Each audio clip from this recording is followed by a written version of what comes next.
नमस्कार प्रिय बंधुओं। आज हम एक बार पुनः आपके समक्ष उपस्थित हैं श्रीमद् भगवत गीता के दूसरे अध्याय के उत्तरार्ध भाग पे एक परिचर्चा को लेके। हमारे साथ प्रवीण शर्मा जी हैं। प्रवीण जी, आपका स्वागत, अभिनंदन आपका। नमस्कार, नमस्कार सबको, मेरा प्रणाम। तो आज हम दूसरे अध्याय के दूसरी परिचर्चा को यहाँ आरंभ करते हैं। जी, ये 38 श्लोक से लेकर 74 श्लोक तक इसका जो है हमारे पास एक है कि जिसके ऊपर हम बात करेंगे। जी बहुत सी बातें पहले भी उभर कर आई हैं, लेकिन अभी भी बहुत कुछ है जो रह गया है, मुझे लगता है, जो सामने आना बहुत ज़रूरी है। जी तो भगवान 38 में और 39वें श्लोक में ही भगवान कह रहे हैं कि दुख सुख, लाभ अलाभ, यश अपयश, इनमें सम रहो। तो और अपने कर्मों को, निष्काम कर्म की बात कर रहे हैं। अब ये पहले कह रहे हैं, मैंने सांख्य योग का वर्णन किया, अब मैं कर्म योग की बात समझाता हूँ। तो ये दुख सुख, यश अपयश, जैसे किसी ने हमारी निंदा की तो हम तब भी सम रहे हैं, किसी ने प्रशंसा की तो तब भी सम रहे हैं।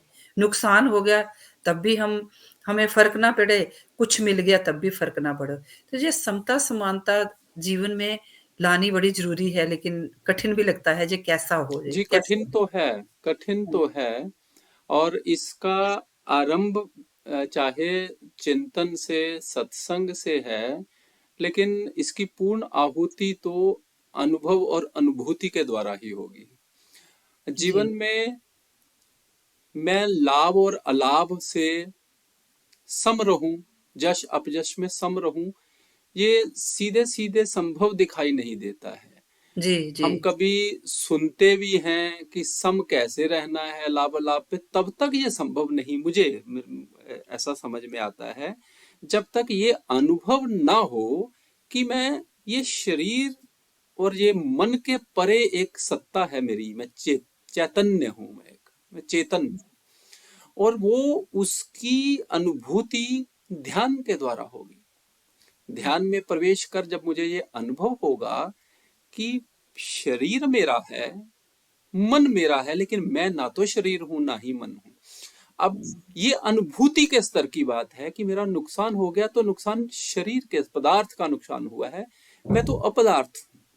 जी, जी, है ना? जी, मेरा मान अपमान मन का होता है। ऐसा नहीं है कि उसे ये ठेस नहीं लगेगी, लेकिन ये धीरे धीरे धीरे धीरे जैसे ही अपने शरीर और मन से अलग होने की हुँ, टेक्नीक आ प्रक्रिया में जाएगी। हम प्रवेश करते जाएंगे, जैसे हुँ, ही अलग होते चले जाएंगे, वैसे वैसे ये दंश कम होते जाएंगे। तो जी, ये हम सारे यात्रा में हैं, मैं यात्रा में हूं, आप यात्रा में हैं। जैसे जैसे इसके अनुभव और अनुभूतियां बढ़ेंगी, अपने साक्षी होने की, अपनी एक चेतना होने की, अपनी कॉन्शियसनेस, प्योर कॉन्शियसनेस होने की, जब ये अनुभूतियां बढ़ेंगी, तभी हुँ, शायद जीवन में वो सम आएगा।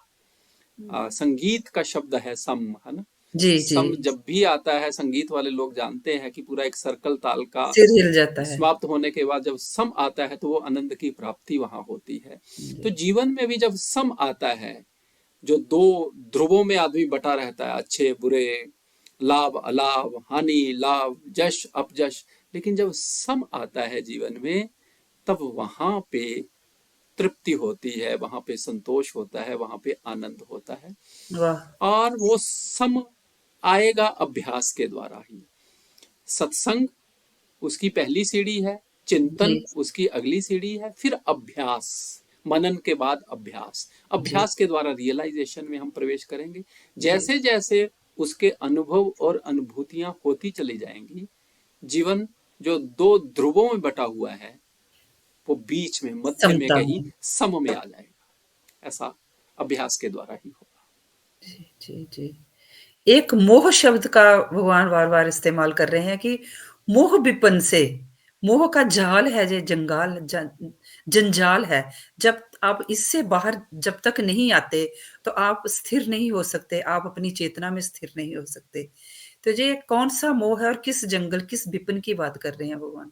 अब वास्तव में यहाँ पे आपने अच्छी बात कही, क्योंकि इस संदर्भ में जब मोह शब्द आया है, मोह तो वास्तव में अज्ञानता ही है, जो नहीं है उसको मैं वास्तविकता मान लेता हूँ, समझ लेता हूँ, यही मोह है। यहाँ पे जो मोह की बात कर रहे हैं वो स्वयं के बारे में कर रहे हैं, अपने हम्म। बारे में ही अज्ञानता। जब मैं अपने आप को शरीर समझ लेता हूँ, जी पदार्थ समझ लेता हूँ, एक मकान समझ लेता हूँ, एक दुकान, एक वाहन समझ लेता हूँ, वाहन का नुकसान हो गया तो मुझे लगता है मेरा ही नुकसान हो गया, वाहन नहीं टूटा है, मैं ही टूट गया हूँ, है तो ना। वो मोह है, मोह है वो वो। मोह है, स्वयं को न जानना, हम्म। स्वयं की अनुभूति ना होना, क्योंकि उससे ही सारे मोह जन्म लेते हैं। ये मेरा है, जी जब हम कहते हैं ये अपना है, ये पराया है, लेकिन पहले जो कह रहा है ये मेरा है, वो कौन है? क्या उसकी आइडेंटिफिकेशन कहीं हुई है मेरे साथ? जब वो पहली आइडेंटिफिकेशन ही गलत है, पहली पहचान ही गलत है, तो फिर सारी बातें उसी क्रम में आगे बढ़ती जाएगी, मोह जाल ही बिछता चला जाएगा। तो वहां पे मोह का अर्थ है अपने उस आत्म तत्व को जानना। जानने का अर्थ है अपने उस आत्म तत्व को अनुभूत करना, अपने उस साक्षी को अनुभूत करना। ये अनुभूत करना कि मैं मन और शरीर से परे, उन दोनों से दूर एक अलौकिक सत्ता हूं, एक चेतन सत्ता हूं, प्योर कॉन्शियसनेस हूं मैं। जी जी। ऐसा अनुभूत करने से, तभी वो एक स्थिति बनेगी, दुख और सुख के बीच में से निकल के सम की स्थिति। हाँ बिल्कुल, ऐसा नहीं है कि वो अचानक ऐसी कोई स्थिति आ जाएगी। ये निरंतर अभ्यास, निरंतर चिंतन, निरंतर सत्संग का परिणाम होगा कि हम धीरे धीरे धीरे धीरे उस जी जीवन में वो सम की ओर बढ़ेंगे। ये धीरे धीरे, बड़ा ग्रेजुअल इसे प्रोसेस है, बड़ा स्लो विकास है, बड़ा धीरे धीरे होने वाला विकास है। और कहा भी गया है, रहीम, शायद रहीम कह रहे हैं कि धीरे धीरे रे मना, धीरे सब कुछ होए, माली सींचे सो घड़ा, ऋतु आए फल ऋतु होए। आए फल होए। देयर जी is no shortcut to success, ऐसा है। जी। एक शब्द इसके साथ का ही है, निरासक्ति। बड़ी बार भगवान वो कह रहे हैं कि भई तुम ये तेरी इंद्रियां हैं जो मन को साथ लगा के ये तेरे को डिस्टर्ब करती हैं। जो हमारा भी यही है, हाल है सबका। अर्जुन तो खैर एक प्रतीक है हमारे लिए। तो ये कहते हैं कि जैसे कछुआ है, वो अपने पूरे अंगों को भीतर समेट लेता है, ऐसे ही तुम इंद्रियों को अपनी चेतना में लीन कर दो। तो ये एक। हाँ जी जी। जी जी, बड़ी अच्छी बात कही आपने वास्तव में।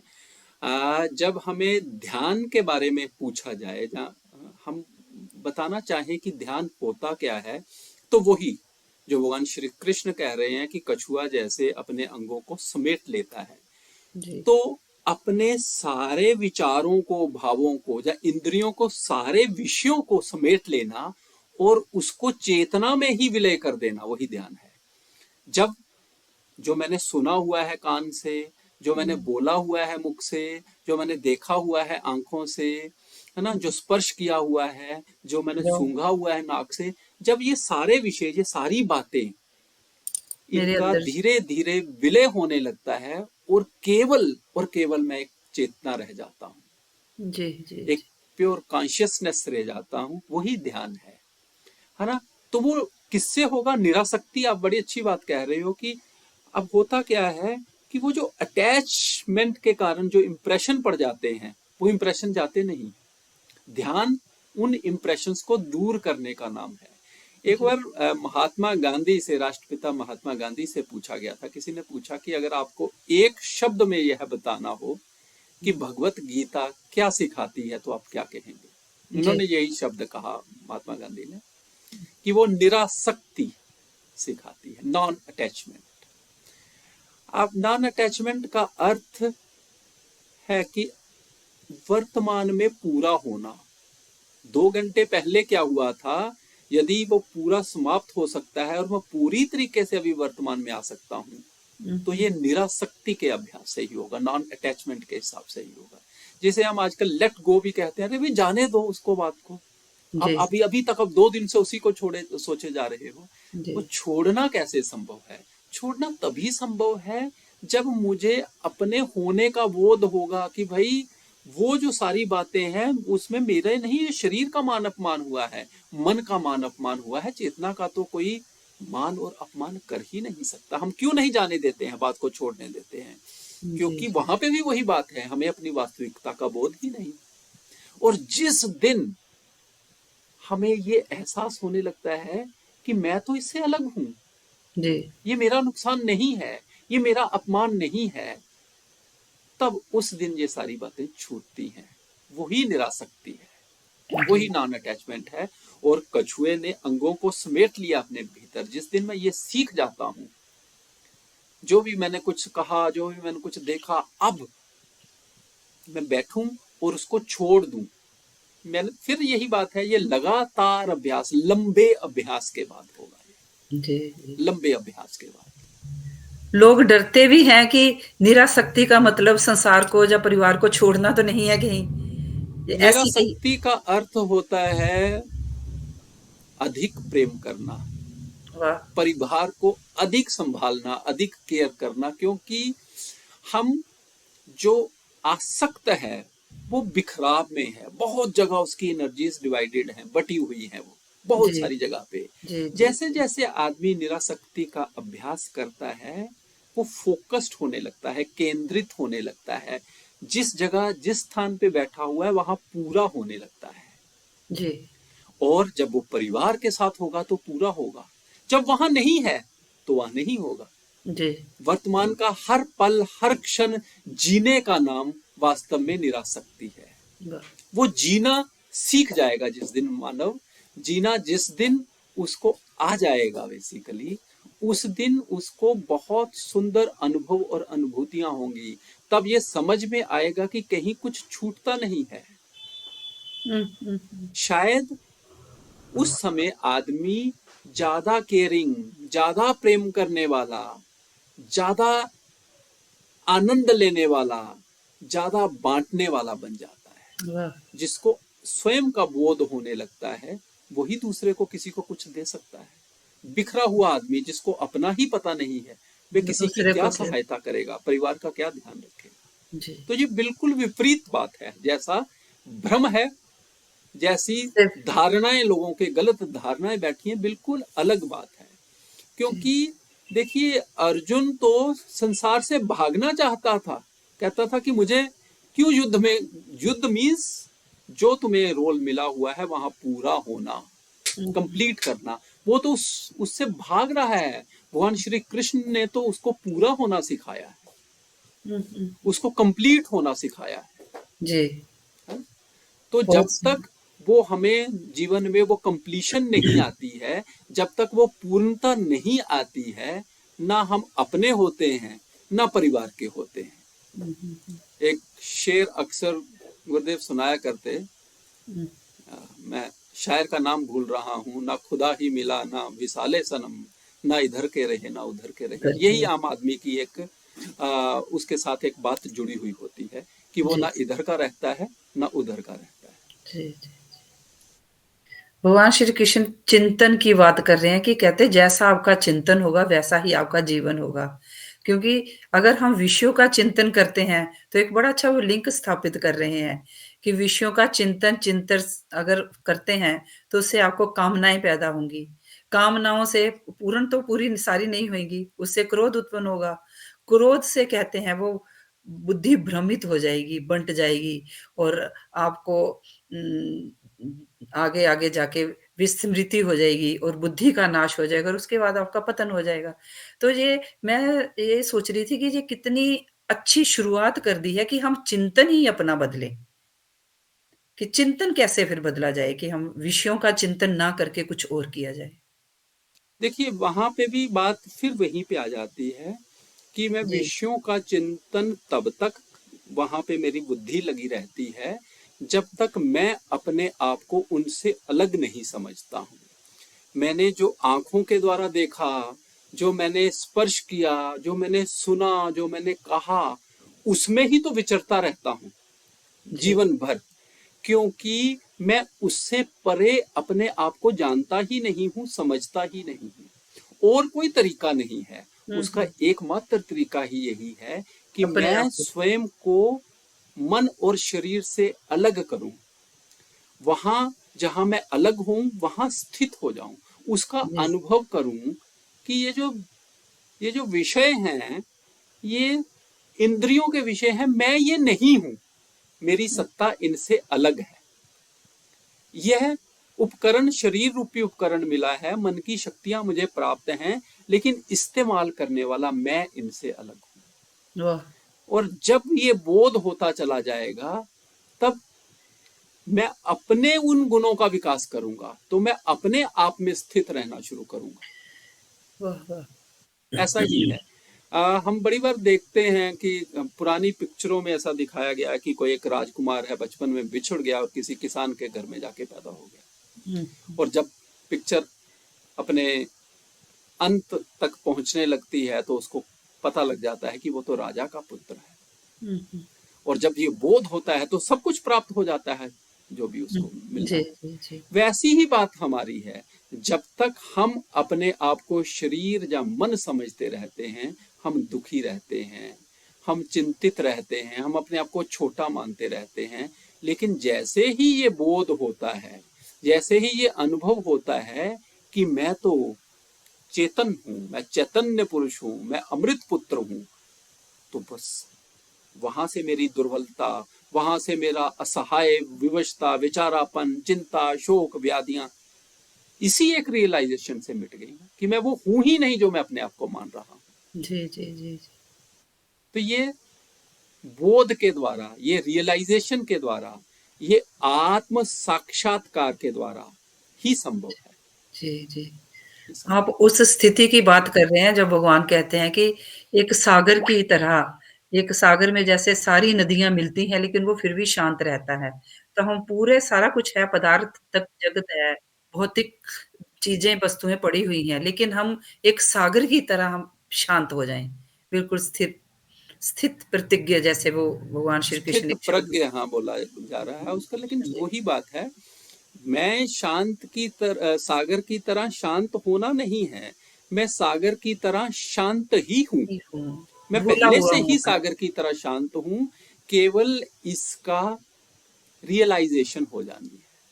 जी, जी, और जी। जैसे ही ये रियलाइजेशन हो जाएगी कि मैं शांत हूं, मैं आनंद स्वरूप हूं, इसका बोध हो जाएगा, हुँ, समाप्त हुँ, हो गई हुँ, बात हुँ, सारी की हुँ, सारी। हुँ। अपने आप की गलत पहचान के कारण ही सारे की सारी प्रॉब्लम्स हो रही दुखी हैं हम। हैं। और अपनी सही पहचान प्राप्त करना ही सत्संग करना है, चिंतन करना है। और सही पहचान होगी ध्यान के द्वारा ही, वाह! उसी ध्यान के द्वारा वो पहचान होगी। भगवान कहते हैं जो योगी जब जागता है तो पूरा संसार सोता है। अर्थात जो जोगी का दिन है वो पूरे संसार के लिए वो रात्रि है। और जो संसार की जो का दिन है वो एक जोगी, एक संयमी, एक साधक की वो रात्रि है। तो हाँ ये जी, हाँ सारा। जी, हाँ जी। बिल्कुल। ये भी एक प्रतीकात्मक बात कही जा रही है वास्तव में। जी। यहाँ दिन और रात का वो अर्थ नहीं है। यहाँ दिन का अर्थ है योगी का जो दिन है, एक योगी का जो दिन है, अर्थात जिस चीज में, जिसके लिए वो जी रहा है, जो उसका लक्ष्य है, उसमें संसारी का कोई इंटरेस्ट नहीं है, वो उसके लिए रात समान है। हुँ, और जो संसारी का दिन है, जिन भोगों में वो लगा हुआ है, वो एक योगी के लिए रात समान है, उसका उनमें कोई लेना देना नहीं है। तो दोनों के फील्ड अलग अलग हैं, दोनों जी। अलग अलग स्तरों पे जी रहे हैं वास्तव में, ये कह रहे हैं। जी, जी, जी, तो एक योगी अपने सामर्थ्य का पता लगा रहा है, अपने मूल की ओर जा रहा है, मैं कौन हूं इसकी तलाश कर रहा है। एक जी। संसारी व्यक्ति दूसरे क्या कर रहे हैं, बस इसी में उलझा हुआ है, उसको अपने आप से कोई लेना देना नहीं। इसलिए दोनों के फील्ड अलग अलग हैं। जी, जी, ये इस श्लोक का गहरा अर्थ शायद यही है। जी, बहुत सुंदर। अंत में मुझे गुरुदेव सारथी जी की एक गज़ल का शेर आ रहा है। वो कह रहे हैं कि मैं अपने वास्ते उस वक़्त जागा, ज़माने के लिए जब सो रहा था। सलीबों पर सलीबें ढो रहा था, मैं ऊँचा और ऊँचा हो रहा था। तो हाँ, ये बहुत बहुत सुंदर। ये यहाँ पे भी बड़ी सुंदर अपने बड़ा सटीक इस समय ये गुरु जी का एक शेर सुनाया है कि मैं अपने वास्ते उस वक्त वक़्त जागा, जागा जमाने के लिए जब सो जब रहा था। सो रहा जहां वो था। जाग रहे हैं, जमाने के लिए वो रात है, और जहां वो जो उनके लिए रात है, जमाने के लिए वो दिन है। मैं अपने हुँ, वास्ते उस वक्त जागा, जमाने के लिए जब सो रहा था। यही बात कह रहे हैं कि एक योगी के लिए जो दिन है, वो संसार के लिए रात है। रात है। बहुत सुंदर, बहुत बढ़िया। बहुत सुंदर परिचर्चा, बहुत आपने अध्ययन किया और बहुत सुंदर सूत्र ढूंढ के लाए हैं आप। इसी प्रकार चिंतन मनन करते रहें, भगवत गीता हमारे समक्ष स्पष्ट होती चली जाए, जी, हम जी, जी। उसके प्रत्येक श्लोक को जिएं, उनमें प्रवेश करें, उनको जी, अनुभूत करें, यही तो चाहिए।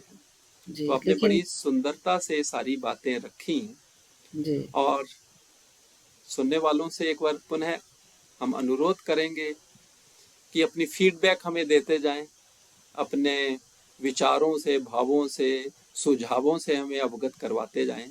जी, तो आप सबका बहुत बहुत आभार प्रवीण जी, आपका बहुत बहुत आभार, और सुनने वालों का, देखने वालों का भी बहुत बहुत जी। आभार।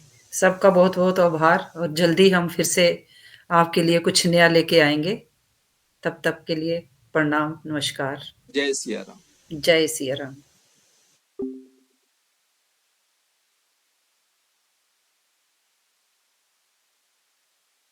कौन-कौन सा आया?